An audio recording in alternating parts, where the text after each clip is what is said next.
Well, first game, how'd you feel after that one? Well, you never feel good when you lose, that's for sure. We had opportunities early in the game, and we just seemed to not make it a game because we didn't capitalize on those things. You know, we gave them, I thought, 3 penalties, gave them third down conversion penalties. Then we stopped them 3 times, you know, after that. So, I mean, you know, we just didn't do it. Then the play that really hurt us, we had two alignment and a receiver break it on the interception in the end zone. Would have made it 14-10 with 2 minutes to go in the half. That probably changes everything too. You know, momentum changes the way the game, you know, keeps going. But, you know, there was some positive things. We just didn't do enough good things to win the game. And we said the turnover ratio is what is the most important thing. And when you're 0 for 3 in that, you got a very limited chance of winning the game. Now, it seemed like a lot of it was just mental mistakes. I mean, some of it was. I thought the one. I mean, we do simple things that we do every day out here. That the guys, we call it the fog of war. They go after doing it right 100 times. The first time you do it in the game, they don't do it what they're supposed to do, and that's frustrating. But it's football and it's young kids, and you know, you got to get all that corrected if you want to win a game. After watching film, what do you think about Garrett's performance? And, you know, he did a lot of good things. I was happy with it. I mean, you know, to throw the ball 60 times with a young offensive lineman, you can say what you want. The O-line played good, but some of that was Garrett too, knowing where to go with the ball quickly.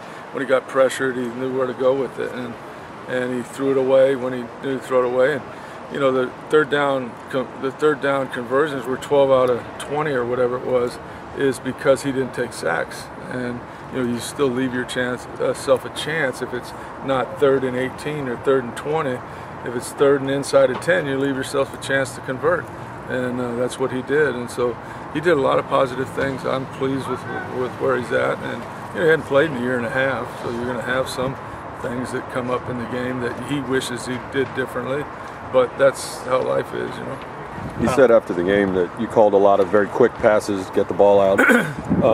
Now that you've seen the way Garrett reacts and makes some of those quick decisions to avoid sacks, is that something you taper back?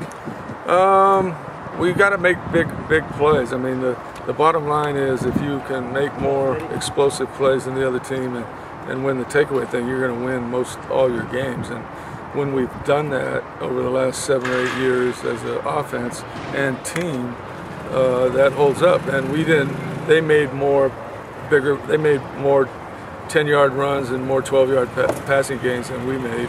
And so we gotta.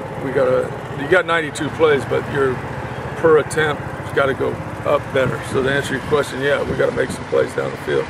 And Dieter, did you expect him to get more playing time or anything? You know, he's just done a good job in practice, and he's done a good job in the game, just like he does in practice. You throw the ball around him, he makes a catch, and you know, that's how he was in high school. That's why we took a chance on him, because he's not a 4-4 guy, but he makes plays, and he did that again in a Division I game. So to answer your question, yes, he'll certainly get a consideration to get in there a little bit more. Overall, how did you feel about the offensive line's performance? I thought they played above what I was anticipating. Yeah, they played much better. Brian Collins played very well. I thought the center played well. Gottschalk, I mean, we played good. Jordan Free played good. You know, we're going to have a real test this week. I think this Stephen F. Austin's defensive line might be one of the better ones we've faced since I've been here. And they've had 4 or 5 years of the same coach, so they're very well coached on defense. So this week we'll get tested. I think Baylor had some good guys, but I think Stephen F. Austin may be better than Baylor's defensive front. You switched punters during the game. After Hover had already averaged 45-something yards per punt. What led to the change? Well, we got to see if 99 can do it in a game. He does it in practice all the time, but doing it in a game is different than doing it in practice. And so we had an opportunity to do that, so we did it. What do you think of the defensive backfield? I know that Baylor's receivers are faster than most, but I mean, how do you think they performed? I thought Ack played very well. I thought Chris Parks played good. He got beat late, but he was, you know, he was in there cramping and tired. I thought we had some busts in the secondary. We didn't do, you know, what we were supposed to do in some other areas, but I thought the corners played okay.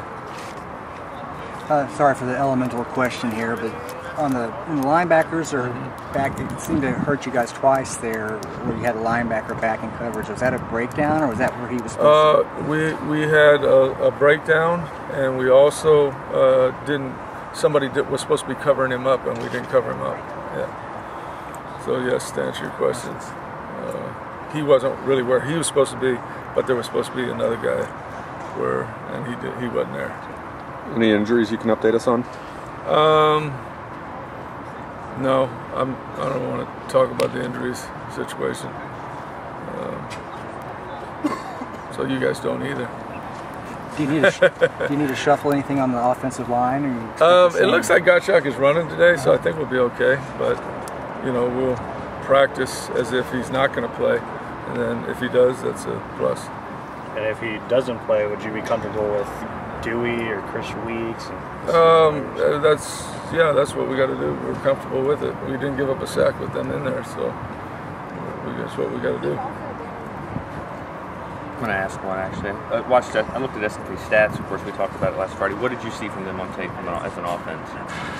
Offense, they're similar concepts to what we do. They have kind of gone to the pistol instead of the shotgun, which changes a couple things. But they're 4 wideouts and 3 wideouts mainly, mostly all the time. They don't run a lot of empty, although we'll prepare for it, because teams always seem to do a little bit of that with no backs.